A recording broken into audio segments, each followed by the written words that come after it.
Praise the Lord, dear friends. We continue our study of the situation of Palestine during the time of Jesus. As a preparation for studying the life, mission, teaching of Jesus Christ. In order to understand the person and his message, we have to situate that person in the socio-political, religious and economic context of the society in which he lived. We have been investigating the political situation of Palestine during the time of Jesus. And we have seen that Palestine was a Roman colony, a land occupied by the imperial power of Rome. Till BC 4, Herod the Great had ruled Palestine as king, with the blessing and permission of the Roman emperor. After the death of Herod the Great, the territory was divided into three among three of his children. Archelaus got the territory of the southern part, including Samaria, Judea, and Idumea.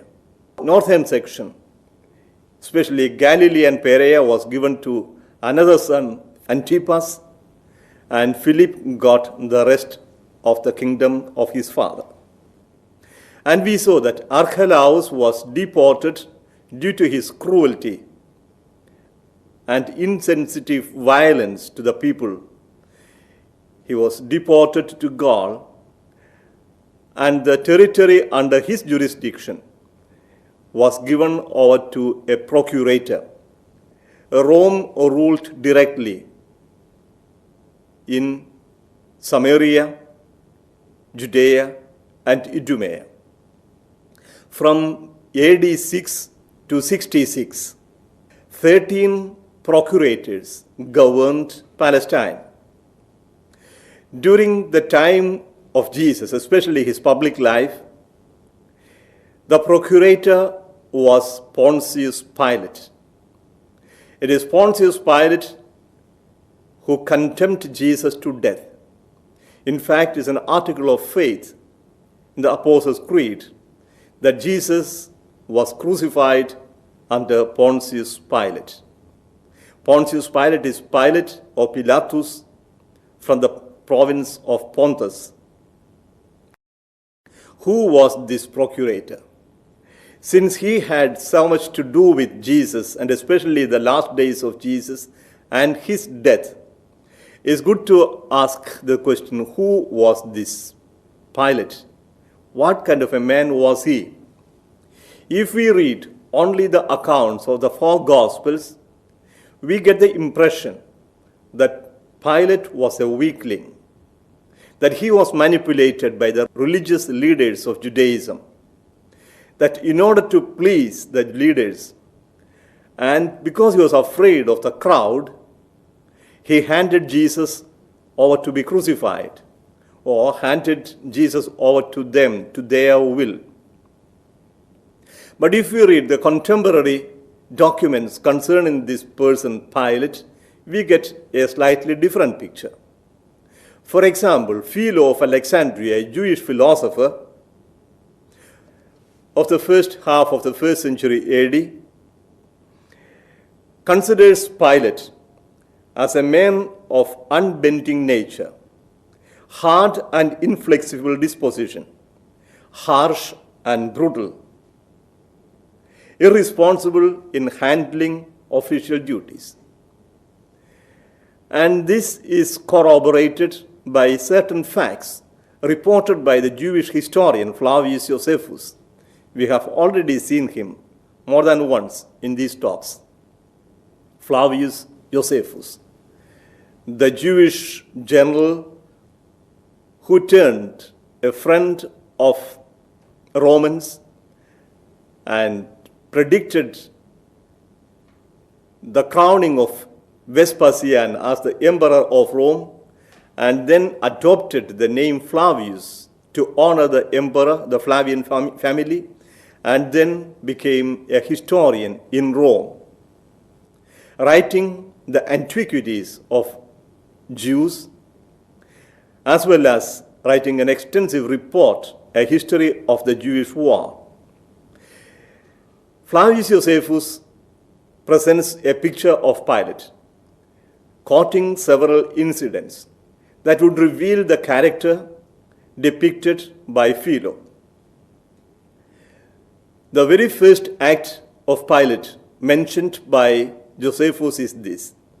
When Pilate was appointed as procurator of Palestine in AD 26, he allowed the soldiers, Roman soldiers, to carry their standards with the Roman emperor's emblem on it, to enter the city of Jerusalem with these emblems by night, so that the people would not see what the soldiers were carrying. In fact, Rome had given a privilege to the Jews that no emblems, no pictures, no statues would be brought by the soldiers into the city of Jerusalem. But Pilate, in order to provoke the Jews and to show who was the master of the country, made the Roman soldiers to carry these standards. But early morning, there was an uproar in the city when the people noticed that the emblems of the emperor was present, was carried into the town. A delegation of Jewish leaders immediately went to Caesarea Maritima, where Pilate had his headquarters. There, they stayed for 5 days, pleading, entreating Pilate to remove the emblems, but Pilate was adamant. Finally, he threatened all the Jews with death, at which the Jewish leaders laid bare their necks and asked the soldiers to cut their throats. They were ready to die rather than allow the emblems and statues be brought into the town. Finally, Pilate succumbed. But that was only the beginning. There had been various incidents of violence which the historian reports about Pilate. Pilate wanted to build an aqueduct to bring water into the city of Jerusalem. There is always a shortage of water in Jerusalem. So from the nearby hills, he wanted to bring water to Jerusalem, and to finance this project of building aqueduct, he took the money from the temple treasury. Pilate knew that the treasury was rich. The Jews had contributed heavy amounts to the temple, and this amount was taken from the treasury by force in order to finance the construction of the aqueduct. Even though this was done in good faith as a help to the city, the Jews did not appreciate it. There was a great violence following this act of Pilate, and the revolt was violently put down, killing hundreds of people. Maybe a reminiscence of that could be found in one of Jesus' words. In the Gospel of Luke, chapter 13, verse 1, we read, "There were some present at that very time who told him of the Galileans whose blood Pilate had mingled with their sacrifices."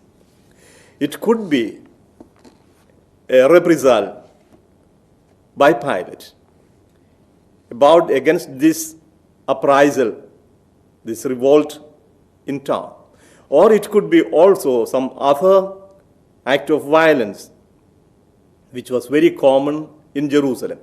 During the major festivals of Passover, Pentecost, or Feast of the Tabernacles, people would come from all over the world, and there would be some hotheads among them who thought of fighting the Romans and throwing them out of the country. And this would inevitably end up in a clash with the Roman soldiers when maybe tens or hundreds of Jews would be killed by sword or even crucifixion. So that was Pilate. One more incident Josephus reports about Pilate. That concerns the Samaritans. Sometime towards the end of his rule, 35-36 AD, there came a Samaritan prophet who claimed to be a prophet like Moses, who promised that he would discover the holy vessels hidden by Moses on Mount Gerizim. After discovering these vessels, they would offer a sacrifice which will lead to the liberation of the entire land from foreign domination. So it seems hundreds or thousands of Samaritans or people gathered on Mount Gerizim. And Pilate, hearing about the possible sedition or revolt, sent his soldiers, and many people were killed. The violence was such that the Roman legate of Syria sent a report to the Emperor Vespasian, to the Emperor Tiberius, and Tiberius called Pilate to account. And then he was found guilty and he was deported to Gaul. So this was Pilate from AD 26 to 36. Pilate was not a weakling. He did not respect the sensibility of the Jews, and he was not afraid of anybody. As Philo says, he was of an inflexible, obdurate nature. Now, how did the people respond to the Roman rule? Before we answer this question, we have to keep in mind certain facts that history tells us. The Jews, as a whole, were not always free. Except for a few hundreds of years, they were under foreign dominion. First, they were slaves in Egypt. When they came to Palestine, they did not have a country or nation of their own, always threatened by the Canaanites, by the Philistines, and many other invaders. And then finally came David, and the Davidic dynasty lasted about 400 years. And that is the only time, so to say, when the Jews were really independent. Even then, they had the troubles. They had their civil wars. The people were divided as north and south. And then they had the constant invasion and threat of invasion by foreign powers. And finally, in 587, Babylon took Palestine over. Jerusalem was destroyed. The Jews were deported. The king died in exile. And ever since, they did not have a king of their own, till the time of the Maccabees. So first there was the captivity in Babylon, then there came the Persian rule, then came the Greek rule under the Ptolemies or the Seleucids, the Syrian rule. So finally in 63 came the Romans. So foreign invasion, foreign rule was not something new to the Israelis. And Roman rule as a whole was not exceptionally burdensome or cruel as far as the Jews were concerned. In fact, the Romans were much better than many of the overlords before them. The Romans had given many privileges to the Israelites. For example, in Palestine, there was no Roman legion stationed, as in other occupied parts of the empire.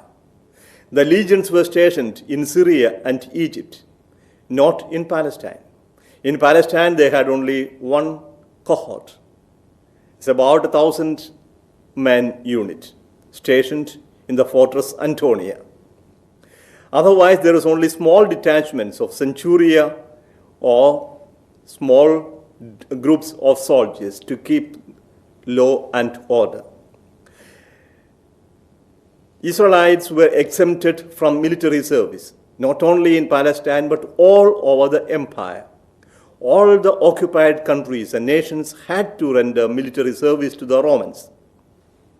But Jews were not forced to military service for two reasons. Romans respected the religious laws and regulations of the Israelis, the Sabbath observance, and the dietary laws, and the laws concerning idols and idol worship. These were all obstacles in the life of a soldier. So the Romans would rather leave them free than force them to military service. They were exempted from military services. The Jews were exempted from Roman worship. The Roman gods were not obligatorily worshipped by the Israelis. Even when emperor worship was made a law all over the empire, the Jews were exempted from such a law. Even the Christians were obliged to either worship the emperor or face persecution, but the Jews were exempted. In Jerusalem, the Roman cohort was present, but they did not carry the emblems. They did not carry the eagle or the statue or anything of that sort that were forbidden by the Jewish law. The Romans did not interfere in the civil life of the Jews. Of course, the Romans wanted law and order be kept, that people remain peaceful and obedient and paying taxes. But the day-to-day running of the country, the civil administration, was left over to the Jewish leaders, religious leaders, the Sanhedrin. We'll see it more in detail later when we speak about the religious situation of Palestine. Romans respected the religion and religiosity of the Jews. In fact, a daily sacrifice of a bull and 2 lambs were offered in the Jerusalem temple for the emperor and the empire, and the expenses were met by the emperor himself. So, religion supported by the Roman Empire. Above and beyond all this, the Jews had their privileges and their advantages of being part of the great empire. We know the Roman Empire extended to most of the then known Western world, from Euphrates on the east to Atlantic on the west, from Britain in the north to Egypt in the south. This great territory was ruled by the Romans, and the Jews could travel wherever they wanted. They could settle down wherever they wanted, and they could do the business wherever they wanted. In fact, during the New Testament period, the 1st century AD, the Roman population amounted to 100 million people of the empire, of which almost 10% were Jews, 10 million Jews. And 1 million Jews were settled in Egypt. So the Jews could handle their trade and acquire their money. So there were so many advantages of the Roman Empire. So against this background, we should see how the Israelis, how the Jews reacted to the Roman rule. That we'll see in the next episode. Now let us close with a prayer. Lord Jesus, you came into this world as one among us, a human being, and lived in a particular historical situation under the Roman rule. You came as a citizen of an occupied land, a land occupied by foreigners of a mighty empire, and you died as a criminal, judged contempt by that empire. Enable us to understand your love and your identification with each and every one of us. We thank you for coming to us. We thank you for coming as our Redeemer, as our Liberator. Amen.